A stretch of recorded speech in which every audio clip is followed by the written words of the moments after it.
Il n'y a pas que les dates qui auraient été falsifiées, mais aussi les lieux et peut-être aussi les faits. Si vous regardez cette vidéo jusqu'à la fin, vous verrez que même les noms ont été modifiés. D'après les photos, Jérusalem n'existerait que depuis 150 ans. Elle a été bâtie sur des ruines et les croyants ne sont arrivés qu'au XIXe siècle. La description de la terre promise dans la Bible ne correspond pas à la géologie et à la topologie d'Israël. Alors la question se pose. Où Jésus a-t-il été crucifié? A-t-il été crucifié et comment? Qui est Jésus? Imaginez que vous êtes un gouverneur chargé non pas d'une grande ville, mais d'une masse de ruines au milieu du désert. Dans vos mains, une armée, un trésor, et la possibilité de dicter le passé tant que personne ne regarde. Mais sur votre bureau, des rapports s'accumulent. Les principaux sanctuaires sont en ruine. Les dates de leur construction dans les chroniques diffèrent de 500 ans, et les anciens murs ont été construits avec des technologies que vos ingénieurs ne peuvent même pas reproduire. Cette vérité est dangereuse. Si des pèlerins découvrent que les sanctuaires sont des imitations et que l'histoire est cousue de fil blanc, votre ville perdra son statut de centre du monde et deviendra une province ordinaire.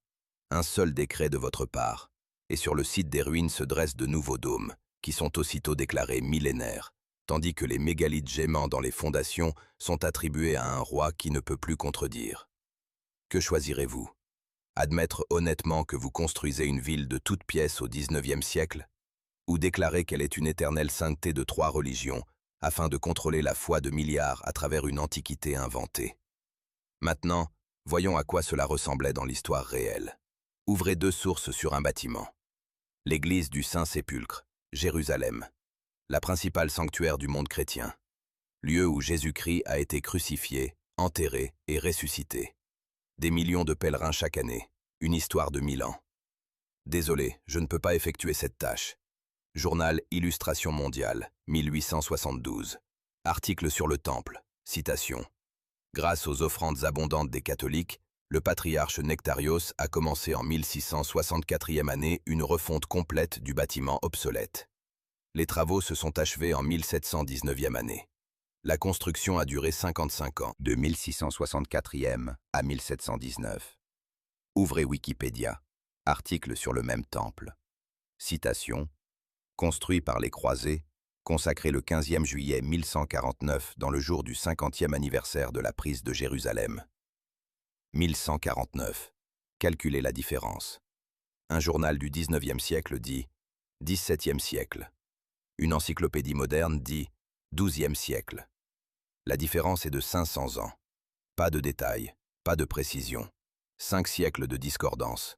Quelqu'un se trompe. La meilleure explication est la suivante. Le magazine décrit une reconstruction, tandis que Wikipédia évoque la construction originale. Cela semble logique. Mais alors le magazine aurait écrit « Ils ont reconstruit le temple construit par les croisés ». Or il écrit « Transformation complète d'un bâtiment obsolète ». Ce n'est pas une restauration, c'est une transformation. Obsolète. Comme si, jusqu'au XVIIe siècle, il y avait autre chose sur ce site qu'il a fallu remodeler à partir de zéro. Et voici ce qui brise définitivement la version. Le journal continue. Le temple a existé sous cette forme pendant environ 100 ans. Le 11 octobre 1808, un incendie s'est déclaré accidentellement à cause d'une bougie et a réduit tous les bâtiments en cendres. Incendie de 1808. À cause d'une bougie. Le bâtiment en pierre a été réduit en cendres. Déjà étrange. Mais lisons la suite. Des fonds ont été collectés par des orthodoxes qui, avec des dépenses considérables, ont construit un nouveau temple en 2 ans, mais d'une architecture plus grossière et beaucoup moins bien décorée qu'auparavant. 2 ans. De 1808 à 1810.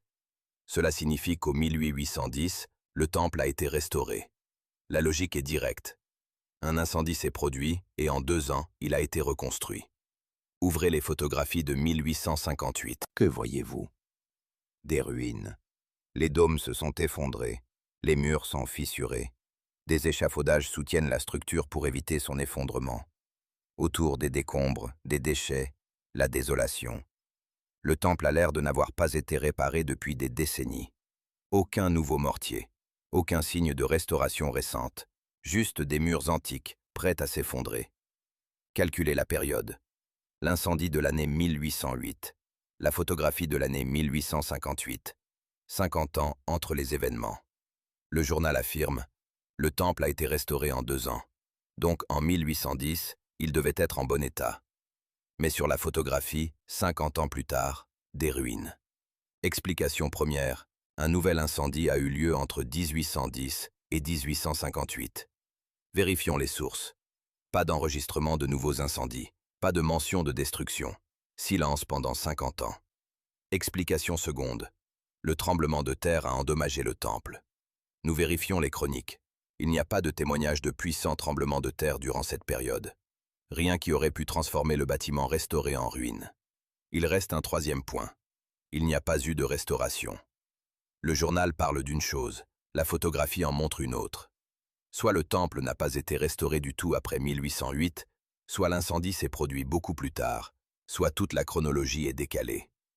Mais alors, quand le temple a-t-il vraiment été construit?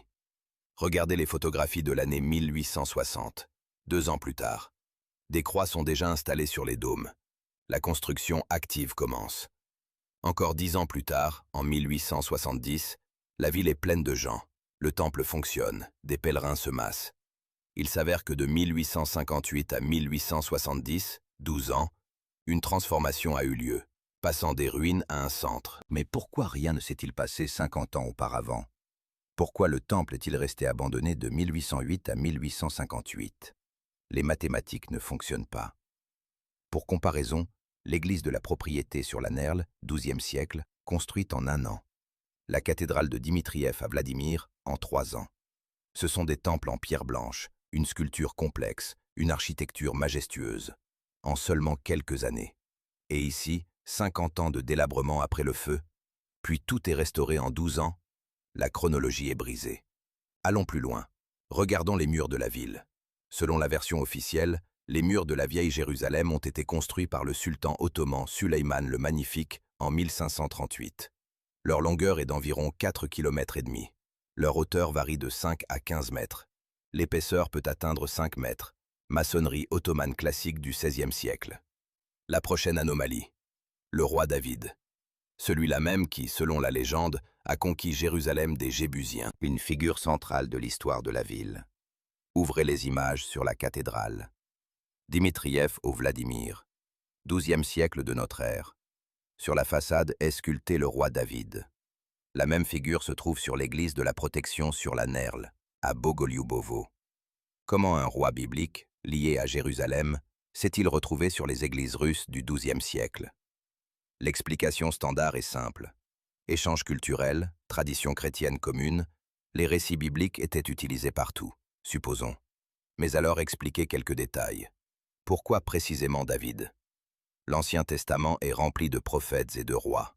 Moïse qui a conduit le peuple hors d'Égypte, Salomon, célèbre pour sa sagesse, Abraham le père des nations, Daniel qui a interprété les rêves des rois. Pourquoi a-t-on choisi précisément David pour la façade de la cathédrale principale de la Russie vladimirienne Souzdalienne? Celui qui est spécifiquement lié à Jérusalem, celui qui a conquis cette ville et en a fait la capitale. L'explication de « simple personnage populaire » ne fonctionne pas. Le Nouveau Testament est plus important pour les chrétiens que l'Ancien. Les apôtres sont plus proches dans le temps. Les scènes de la crucifixion et de la résurrection sont plus centrales pour la foi. Maintenant parlons de la précision. Les images de David sur les temples russes et sur les constructions du Proche-Orient sont pratiquement identiques. Les mêmes attributs, une harpe ou des gousselis dans les mains. La même posture, le plus souvent frontale, avec les bras écartés sur les côtés. Les mêmes proportions du corps. Un style de sculpture identique, travail en relief sur la pierre blanche. Même les détails des vêtements coïncident. Les plis du tissu, les ornements sur les vêtements. Essayez de vous imaginer le processus. Le XIIe siècle. Un maître de Vladimir doit sculpter une figure du roi David telle qu'elle est représentée à Jérusalem. Comment obtient-il un échantillon? Le voyage de Vladimir à Jérusalem prend des mois. Les routes sont dangereuses. Il faut traverser des dizaines de principautés et franchir la mer. Supposons qu'un pèlerin parvienne à la ville sainte. Il voit l'image de David. Comment transmet-il l'information en retour? Dessin à la main? Description orale? Découpe une figure du roi David d'une hauteur de 1,20 m, avec une harpe dans la main gauche Lève la main droite, fais des plis sur les vêtements comme ça, et le motif à la ceinture est tel. Essayez de créer une sculpture identique à l'original d'après une telle description. Impossible. Même avec un dessin détaillé, il est difficile d'atteindre une précision. Et ici, nous voyons pratiquement des copies. Les photographies n'apparaissent qu'au XIXe siècle.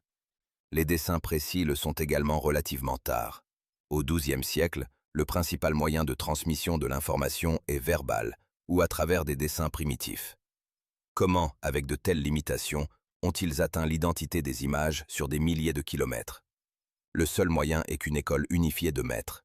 Des maîtres qui travaillaient selon des canons communs. Ils ne transmettaient pas l'information par des intermédiaires, mais se déplaçaient eux-mêmes entre les régions. Ou ils étaient formés dans des centres communs, où ils travaillaient sous la direction de maîtres communs. C'est-à-dire qu'il existait un lien si étroit entre la Russie de Vladimir Souzdal et le territoire que l'on appelle maintenant Jérusalem, que les écoles artistiques étaient unifiées. L'histoire officielle ne le permet pas. La Russe du XIIe siècle et Jérusalem du XIIe siècle sont des mondes différents.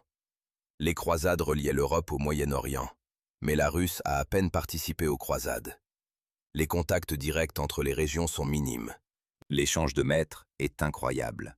Donc, soit les contacts étaient beaucoup plus étroits que ce que l'histoire officielle affirme, soit les images de David dans les églises russes sont apparues plus tard, lorsque les technologies de reproduction précises existaient déjà. Soit les églises elles-mêmes sont datées de manière incorrecte, et le XIIe siècle est une date conditionnelle, attribuée rétroactivement. Dans tous les cas, la chronologie ne correspond pas. L'iconographie relie Vladimir et Jérusalem au XIIe siècle d'une manière techniquement impossible pour cette époque. Cela indique soit des liens inconnus entre les régions, soit que les dates sont incorrectes, soit qu'il y avait une civilisation unifiée couvrant les deux régions, dont les traces ont ensuite été effacées. Maintenant sur le nom de la ville. Jérusalem a deux noms. Les Arabes l'appellent Al-Quds, le monde chrétien, Jérusalem. La question est, quand a eu lieu le changement de nom? La première source affirme, à partir du XVe siècle, l'Europe chrétienne a commencé à utiliser activement le nom de Jérusalem. XVe siècle. La deuxième source dit, le monde chrétien appelle la ville Jérusalem depuis le XVIIIe siècle. XVIIIe siècle. La différence est de 300 ans. Ce n'est pas une précision des détails, ce sont des époques différentes. Le XVe siècle est l'époque des grandes découvertes géographiques. Le XVIIIe siècle est l'époque des Lumières. Entre eux, il y a 300 ans d'histoire. Alors quand la ville a-t-elle reçu son nom moderne? Ouvrez les cartes du XVIIe siècle. Que dit-on? La ville est tantôt présente, tantôt absente. Elle est tantôt appelée Al-Quds, tantôt Jérusalem. Parfois, elle est même désignée par d'autres noms. Parfois, à l'emplacement de la ville, il y a une tache vide. Comme si les cartographes eux-mêmes ne savaient pas ce qu'il y avait là et comment cela devait être nommé. Comment est-ce possible? Une ville, que l'on appelle le centre de 3 grandes religions mondiales, apparaît et disparaît des cartes? Change de nom d'une édition à l'autre? Ce n'est pas une erreur d'un cartographe, c'est un problème systémique. Personne ne savait vraiment où se trouvait le vrai Jérusalem et comment le nommer correctement. La seule explication, le renaming s'est étalé sur des siècles. Soit les cartes du XVIIe siècle ont été dessinées plus tard, rétroactivement, et les cartographes ne se souvenaient plus exactement de ce qui était où. Soit la ville qui est maintenant appelée Jérusalem n'était pas Jérusalem jusqu'à un certain moment. Et ce moment est flou dans le temps. La chronologie est de nouveau brisée. La question suivante. La division en quartiers religieux. Actuellement, la vieille ville est clairement divisée en 4 parties. Le quartier arménien, le quartier chrétien, le quartier juif, le quartier musulman. Chaque religion a sa zone, ses sanctuaires, ses frontières. Quand cette division est-elle apparue? Réponse officielle, au XIXe siècle, vers les années 1840 à 50. Avant cela, les gens de différentes confessions vivaient mélangés, sans frontières strictes. La division a été réalisée artificiellement au milieu du XIXe siècle. Contradiction. Soit le XIXe siècle, soit l'Antiquité. Nous cherchons des documents avec des dates précises. Résultat, il n'y a pas de documents précis. Il n'y a que des phrases générales dans différentes sources. Traditionnellement, historiquement, depuis les temps anciens. La division traditionnelle en quartiers existait depuis des siècles. C'est écrit à un endroit. Depuis des siècles. Pas au XIXe siècle, mais depuis des temps immémoriaux. Mais pas une seule date précise, quand les limites ont été tracées. Si c'est vraiment une tradition séculaire, où sont les documents? Où sont les cartes indiquant les quartiers avant le 19e siècle? Où sont les témoignages des voyageurs décrivant une division claire? Ils n'existent pas. Il existe des preuves de la cohabitation mixte. Il y a des descriptions de villes où chrétiens, juifs et musulmans vivaient côte à côte sans frontières strictes. Et ce n'est qu'au 19e siècle que des quartiers apparaissent soudainement, artificiellement, sur décision de quelqu'un. Mais cette décision a été déclarée rétroactivement, traditionnelle et ancienne. Pourquoi? Pour donner une légitimité à la division. Pour que chaque religion pense, c'est notre territoire ancestral, alors qu'en réalité, le territoire a été désigné récemment. La chronologie est à nouveau falsifiée. Maintenant parlons des sanctuaires. 3 religions sur 1 km². Pour les Juifs, le mur occidental, le mur des Lamentations. Pour les chrétiens, l'église du Saint-Sépulcre. Pour les musulmans, le dôme du Rocher et la mosquée Al-Aqsa. Tout est proche, tout est à 1 heure de marche. Quand ces sanctuaires sont-ils devenus des sanctuaires? Dans les livres scolaires, il est écrit « Depuis l'Antiquité ». Le mur des Lamentations est le vestige du temple construit par Hérode au 1er siècle avant notre ère. L'église du Saint-Sépulcre est située à l'endroit de la crucifixion et de la résurrection du Christ, au 1er siècle de notre ère. Le dôme du Rocher date du 7e siècle, c'est le lieu de l'ascension du prophète Mahomet. Mais les faits contredisent cela. Le mur occidental tel que nous le connaissons n'a été découvert qu'au 19e et 20e siècle. Un tunnel le long du mur a été creusé par des chercheurs britanniques au milieu du 19e siècle. Avant cela, la majeure partie du mur était sous terre. Les fouilles ont commencé dans les années 1860 et ont duré presque 20 ans. Une ancienne rue romaine du 1er siècle a été mise à jour à une profondeur de 15 mètres. Elle était complètement enfouie sous le sol. Question. Si le mur est sacré depuis l'Antiquité, pourquoi ne l'ont-ils découvert qu'au 19e siècle? Pourquoi, avant cela, personne ne savait qu'il y avait sous terre une extension du mur de près de 200 mètres? Pourquoi les découvertes les plus significatives se situent-elles précisément pendant la période des fouilles actives des 19e et 20e siècles? Le Saint-Sépulcre, soit construit en 1149, soit complètement remodelé en 1664-1719, soit restauré après l'incendie de 1808, 3 versions, écart de 700 ans. Et les photographies des années 1850 montrent le bâtiment en ruine. La vraie construction active, les années 1860-1880, la mosquée Al-Aqsa est une autre sanctuaire sur le mont du Temple. Elle date du 8e siècle, à l'époque du calife Omar. Mais le bâtiment actuel est le résultat de dizaines de reconstructions après des tremblements de terre, des incendies et des destructions. La dernière grande rénovation date du milieu du XXe siècle. Ce que nous voyons maintenant a été construit dans les années 1960 à 70. Le toit, les colonnes, le mihrab, tout a été remplacé. Il ne reste du 8e siècle que les fondations. Et même cela est remis en question, car les fondations reposent sur ces mégalithes d'âge inconnu. Il en résulte une image intéressante. Les 3 sanctuaires que nous considérons comme anciens ont subi de grands changements au XIXe siècle. C'est à ce moment-là qu'ils ont été fouillés, rénovés et restaurés. Et c'est précisément à partir de la fin du XIXe siècle que commence le pèlerinage de masse. Avant cela, la ville était peu fréquentée. Les photographies des années 1850 montrent des rues désertes. Pourquoi précisément au XIXe siècle, 3 religions se sont-elles simultanément consacrées à la restauration de leurs principaux lieux? Un hasard? Une coïncidence? Ou s'agissait-il d'une opération coordonnée? La création d'un centre sacré à partir de zéro, ou la recréation d'un lieu déjà existant pour de nouvelles fonctions. Regardez la logique. Si les sanctuaires sont vraiment anciens et ont été continuellement vénérés pendant des siècles, pourquoi les refaire complètement au XIXe siècle? 3 religions, 3 sanctuaires, une période de travaux actifs, le XIXe siècle. Et après ces travaux, les sanctuaires prennent l'aspect que nous connaissons aujourd'hui. Cet aspect qui est considéré comme ancien. Mais en réalité, il a été créé il y a 1 siècle et demi. Pourquoi? Pour donner à chaque religion sa place. Pour que les 3 se retrouvent dans une seule ville, sur un seul km². Pour créer un point de tension permanent.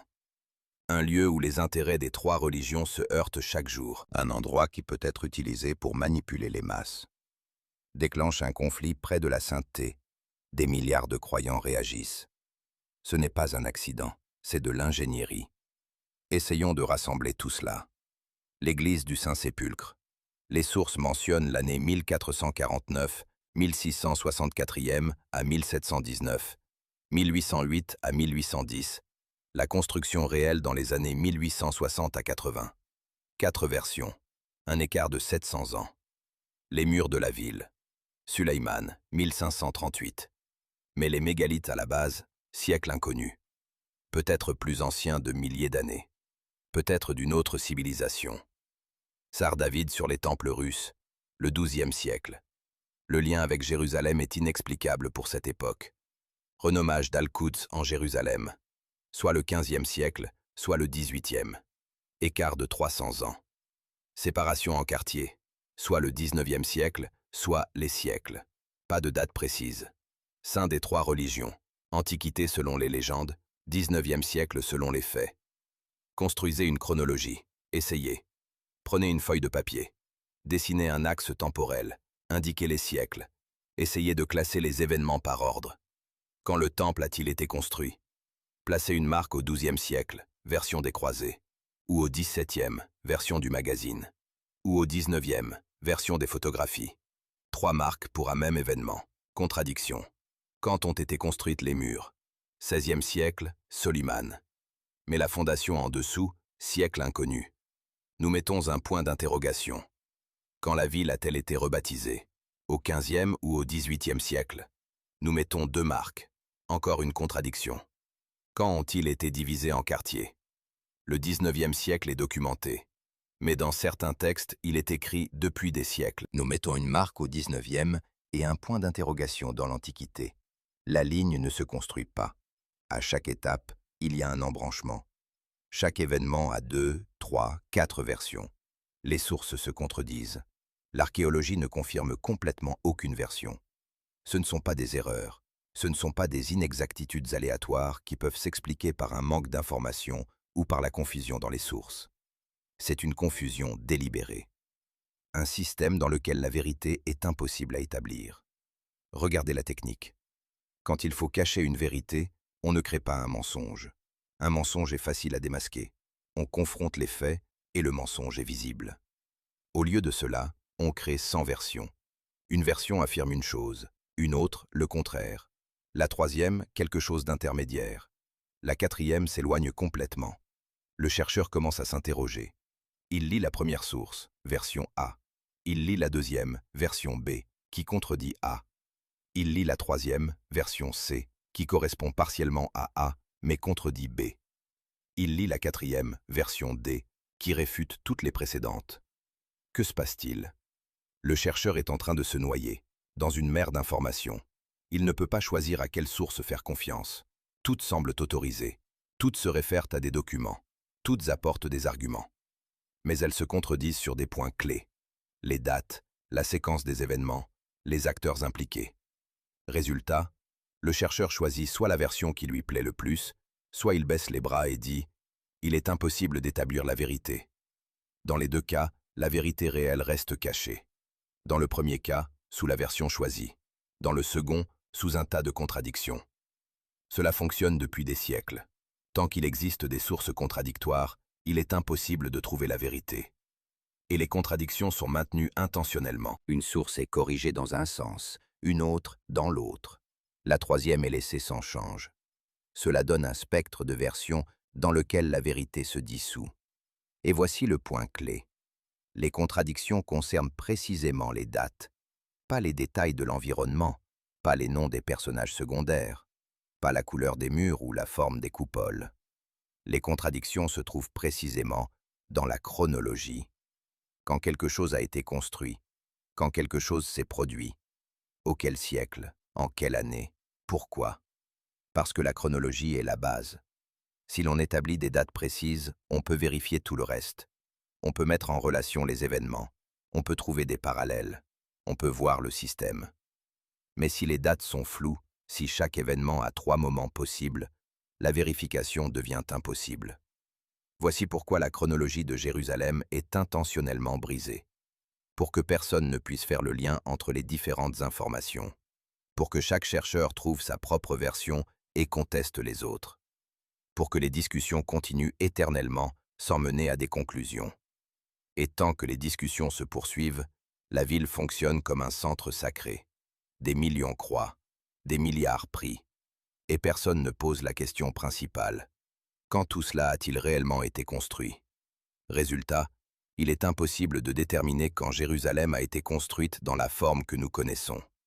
La chronologie est brisée, les dates ont été falsifiées, les sources se contredisent. Mais il y a une vérité, un point qui ne suscite aucun doute. Le 19e siècle. Les photographies des années 1850 ne mentent pas. L'appareil photo fixe la réalité. Et cette réalité est une ville vide en ruine. Il n'y a pas de foule de pèlerins. Il n'y a pas de centre prospère. Voilà ce qui est dit sur la Judée dans le livre du Deutéronome. Car Yahvé, ton Dieu, va te faire entrer dans un bon pays, pays de torrents, de sources et d'eau profonde, qui jaillissent dans les vallées et les montagnes, pays de froment, d'orge, de vignes, de figuiers et de grenadiers, pays d'oliviers, d'huile et de miel, pays où tu mangeras du pain en abondance, où tu ne manqueras de rien, pays dont les pierres sont du fer et dont tu tireras les reins des montagnes. Il est évident que cette description est bien différente de ce qu'on peut voir aujourd'hui. La nature de la Judée ancienne ne ressemble en rien à la nature de l'Israël moderne. Il est difficile d'imaginer qu'autrefois sur cette terre inféconde, il y avait des champs de blé et des vignes, et coulaient des rivières. Et même si on avait tout ça, qu'est-ce qui s'est passé alors? Pourquoi la terre fleurie est devenue le désert aride? Bien sûr, certains changements ont pu arriver suite à des catastrophes naturelles ou technologiques, mais les historiens ne disposent pas de mention de cataclysmes qui auraient pu engendrer des changements climatiques ou géophysiques sérieux. En réalité, les historiens sont parfaitement au courant que dans la ville appelée aujourd'hui Jérusalem, il n'y a jamais eu de ruisseaux, ni de sources en quantité, ni de lacs. Cette ville est située sur des collines. La source importante d'eau la plus proche est à quelques dizaines de kilomètres de distance. C'est pourquoi, ici, il y a toujours eu des problèmes avec l'eau. D'ailleurs, il est étrange que les gens aient choisi un endroit si mal disposé pour construire une ville. Toutes les villes anciennes connues ont été construites près de l'eau, car les fleuves affluents et les mers ont toujours été utilisés comme des voies de transport naturelles. De plus, on pouvait pratiquer la pêche. Peut-être Jérusalem seule est une exception. Elle est située loin des sources d'eau douce et à 50 km du bord de mer. Il faut remarquer que sur beaucoup de tableaux anciens, Jérusalem est représentée sur le bord d'un grand fleuve dans Détroit. On peut bien distinguer des collines verdoyantes, des grands arbres à longues branches. Cette représentation de Jérusalem est typique pour le Moyen Âge. À cette époque, les peintres ne présentaient pas le Christ sur la croix dans le désert. Il se peut qu'ils aient su à quoi ressemblait la vraie Jérusalem. La rivière Jourdain dans l'Israël moderne ne correspond pas à la description biblique. Elle ne s'écoule pas d'une mer, mais prend sa source sur le plateau du Golan et débouche sur la mer Morte, qui est en réalité un lac. Le Jourdain moderne ne sépare pas le territoire du pays en deux zones climatiques.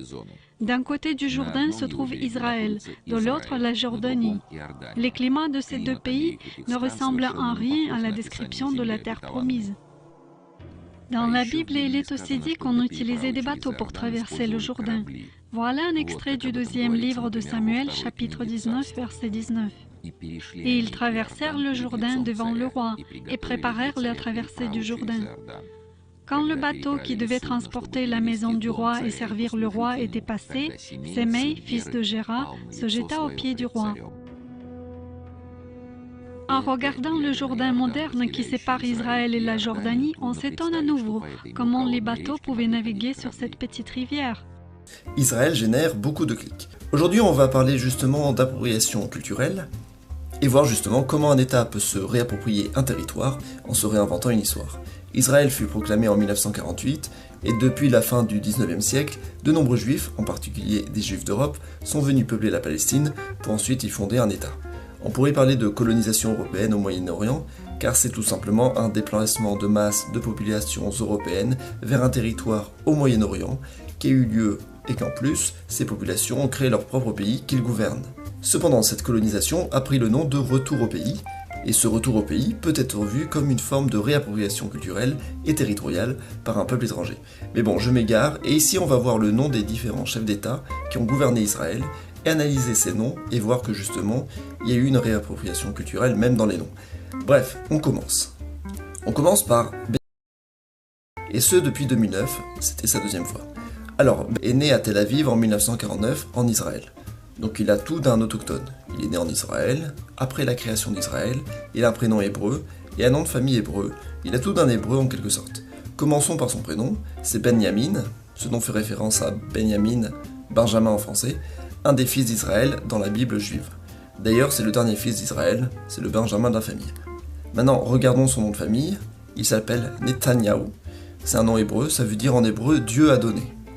Du coup, grande question, est-ce que parce qu'il a un nom hébreu, ça signifie que Netanyahu a des origines sémites?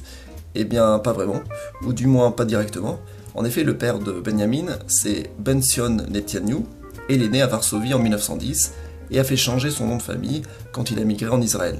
Son vrai nom de famille est Milikowski, un nom de famille polonais. Bon, du coup, ça fait un Polonais. On va donner un point à la Pologne, on va s'amuser à voir quelle est la nation qui compte le plus de chefs d'État israéliens. Entre 2006 et 2009, le premier ministre d'Israël fut Ehud Olmert. Ehud Olmert est né en 1945 à Binyamina. À l'époque, c'était pas encore Israël, c'était la Palestine mandataire. Binyamina, c'est le nom de la ville. Elle porte le nom qui fait référence au prénom Benjamin, encore une fois, donc un nom hébreu. Cependant, la ville a été fondée en 1922 par des juifs venus s'installer en Palestine. Ehud Olmert s'appelle Ehud, qui fait référence à un des juges d'Israël dans la Bible. C'est donc le prénom d'un personnage biblique hébraïque. Ehud Olmert est le fils de Mordechai Olmert, qui est né en Russie. Le nom de famille Olmert est le nom de famille de son grand-père. C'est donc un nom de famille russe, mais déformé.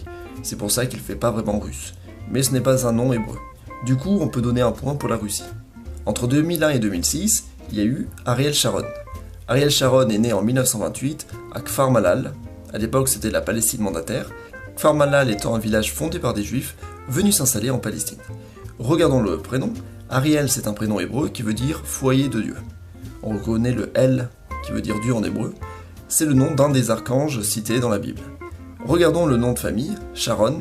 C'est de l'hébreu encore, ça veut dire plaine, comme la plaine fertile, en référence à la Terre Sainte. Est-ce que ce nom de famille est le vrai nom de famille d'Ariel Sharon? Non. Son vrai nom de famille est Schneiderman. Il se l'est fait changer après la création d'Israël. Son père est né à Minsk, actuellement en Biélorussie. Schneiderman, c'est un nom de famille allemand. Bon, du coup, est-ce que je donne le point à l'Allemagne ou à la Russie? Je vais le donner à l'Allemagne car c'est un nom de famille allemand. Entre 1999 et 2001, il y a eu Ehud Barak. Ehud, on a déjà vu ce prénom. Ehud Barak est né en 1942 à Mishmar, à Sharon, en Palestine mandataire. C'est une colonie agricole fondée en 1924 par des juifs russes.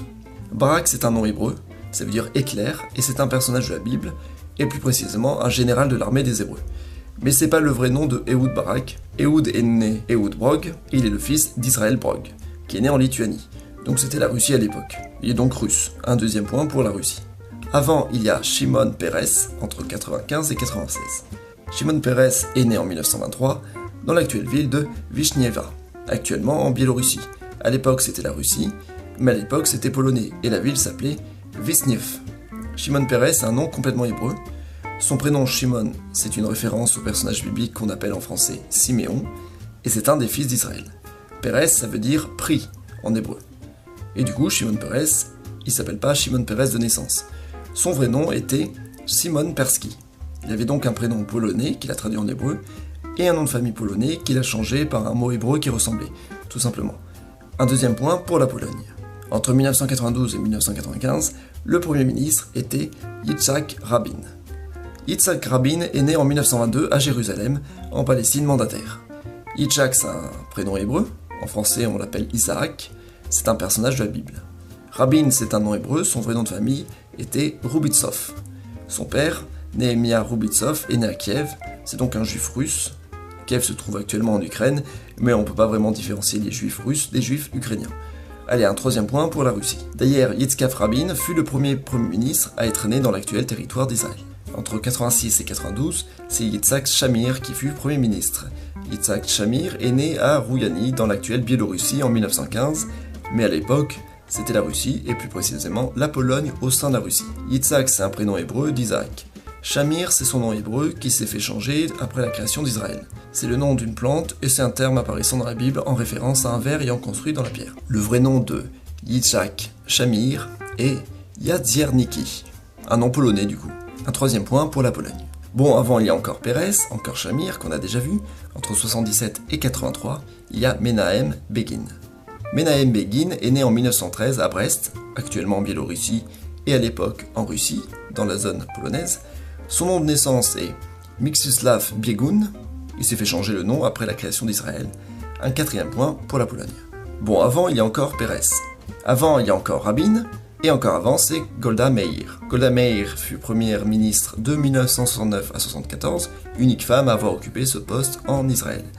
Golda Meir est née en 1898 à Kiev, en Russie à l'époque, aujourd'hui c'est l'Ukraine. Alors là c'est plus compliqué car c'est une femme qui a changé de nom en se mariant. Son vrai nom c'est Golda Mabovitch, donc c'est un nom russe, donc déjà on peut dire un cinquième point pour la Russie. Elle émigre vers les États-Unis où elle va se marier avec un Américain, Maurice Meyerson, dont le nom de famille est polonais, mais a été anglicisé en Meirson. Et du coup le diminutif du nom de famille c'est Meir, Golda Meir. Avant, en 1969, il y a eu un intérim par Yigal Allon. Yigal Allon est né en 1918 à Kfar Tabor, un village fondé par des Juifs en 1901. Son vrai nom de famille est Peikowitz. Son père est né dans l'actuelle Biélorussie. À l'époque, c'était la Russie, dans la zone polonaise. Il est donc un juif polonais, un sixième point pour la Pologne. Entre 1963 et 1969, Levi Eshkol était le Premier ministre. Levi Eshkol est né à Kiev en 1895, donc actuelle Ukraine, Russie à l'époque. Son vrai nom c'est Levi Shkolnik. C'est donc un juif russe, un quatrième point pour la Russie. Avant, il y avait David Ben-Gourion, le célèbre Ben-Gourion, le Premier ministre d'Israël. David Ben-Gourion est né en 1886 à Plansk, actuellement en Pologne, et à l'époque en Russie, dans la zone polonaise. Son vrai nom, cependant, c'est David Grun, c'est un nom allemand du coup, c'est donc un juif allemand de Pologne. Un deuxième point pour l'Allemagne. Ben-Gourion signifie fils du lion, c'est le nom porté par un héros juif de l'Antiquité romaine. On termine avec Moshe Sharett, qui était Premier ministre entre 54 et 55, une courte période entre les deux mandats de Ben-Gourion. Moshe Sharett est né à Kherson, actuellement en Ukraine, en 1894. À l'époque, c'était la Russie. Son vrai nom est Moshe Chertok, c'est donc un juif russe, un cinquième point pour la Russie. On a un total de 12 premiers ministres et un premier ministre d'intérim, soit 13 personnes différentes. Sur ces 13 chefs d'État qu'Israël a connus, 5 sont nés dans le territoire actuel d'Israël, dont 4 à l'époque de la Palestine mandataire et 1 à l'époque d'Israël. 8 sont nés dans l'Empire russe. Sur les 5 nés dans l'actuel Israël, tous sont nés de parents nés en dehors d'Israël. Et d'ailleurs, tous ont eu leur père qui est né dans l'Empire russe. Conclusion, tous les chefs d'État d'Israël sont originaires de l'Empire russe, du moins pour le moment. Alors je suis allé voir aussi du côté des présidents de la République. Là aussi, il y en a beaucoup, le statut de président est assez honorifique en Israël. Parmi les présidents qui n'ont pas été cités parmi les premiers ministres, nous avons Chaim Weizmann, bon lui il a clairement un nom allemand, il est né en 1874 en Russie, actuelle Biélorussie. Joseph Sprinzak, né en 1885 à Moscou en Russie. Yitzhak Ben-Zvi, de son vrai nom Yitzhak Shimshelevich, né en Russie en 1884, actuellement en Ukraine. Kadish Luz, de son vrai nom Kadish Luzinski, né en Russie en 1895, actuelle Biélorussie. Zalman Shazar, de son vrai nom Zalman Rubashov, né en Russie en 1889, actuelle Biélorussie. Ephraim Kadzir, de son vrai nom Ephraim Katchatsky, né en Russie en 1916, actuelle Ukraine. Yitzhav Navon, né à Jérusalem en 1921, en Palestine mandataire. Et enfin, quelqu'un qui est né sur place. Et d'ailleurs, il est là depuis plusieurs générations, puisque sa famille était déjà présente avant le début des migrations juives en 1880. Sa famille serait installée en Palestine depuis le XVIIe siècle. C'est donc une famille juive installée en Palestine depuis très longtemps. Mais continuons de voir la liste des présidents d'Israël. Chaim Herzog, né en 1918 au Royaume-Uni.